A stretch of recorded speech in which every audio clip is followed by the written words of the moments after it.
Marami ang humanga kay Nathaniel Regondola, isang 20-year-old na second-year marketing student mula sa Cabanatuan, Nueva Ecija dahil sa kanyang pagsisikap na matulungan ang kanyang mga magulang na parehong may cancer. Habang nag-aaral sa eskwelahan, nagtitinda siya ng mga pagkain tulad ng lumpia, turon at ice candy.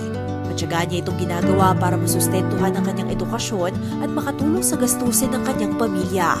Ayon kay Nathaniel, siyam silang magkakapatid. Noong 2022, pumanaw ang kanyang nakakatandang kapatid na babae dahil sa sakit sa puso. Sa parehong taon, na-diagnose naman ang kanyang nanay Hazel ng stage 2 thyroid cancer. Bago pa man maging parte ng kanilang pamilya, may bone metastasis na ang kanyang stepfather na si Tatay Narcy na ngayon nasa stage 4 na. Sobrang hindi po okay kasi yung lagay po nung tatay ko po. Malala po talaga yung sakit niya. Butot-balat na rin po siya, tapos hirapan na rin po siyang kumain. Lalo na po, nagkaroon po siya ng opera, which is sa baga. Kasi po may tubig po yung bagay niya, kaya po siya na-operahan. Naging complicated po yung pamumuhay niya po araw-araw. And then yung nanay ko naman po, siya po yung nagbabantay sa stepfather ko.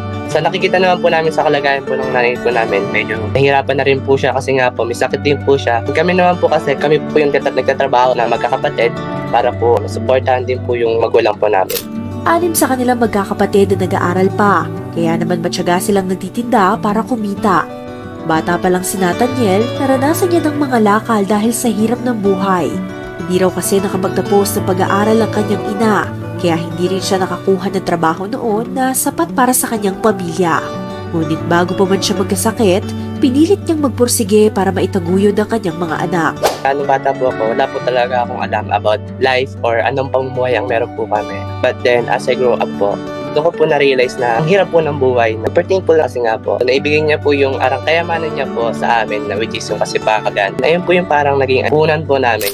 Kahit puno ng pagsubok ang kanyang buhay, hindi nawawalan ng pag-asa si Nathaniel. Pangarap niya na balang araw ay magkaroon sila ng magandang negosyo para sa ikagiginhawa ng kanilang buhay. Kaya naman, hinihikayat niya ang kanyang mga magulang na patuloy na maging matatag.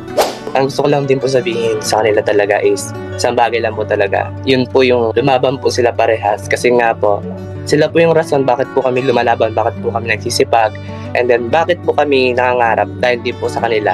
Dahil gusto rin po namin iparana sa kanila yung buhay na hindi po nila naranasan before. Nananawagan si Nathaniel ng suporta para sa medical expenses ng kanyang nanay Hazel at Tatay Narcy.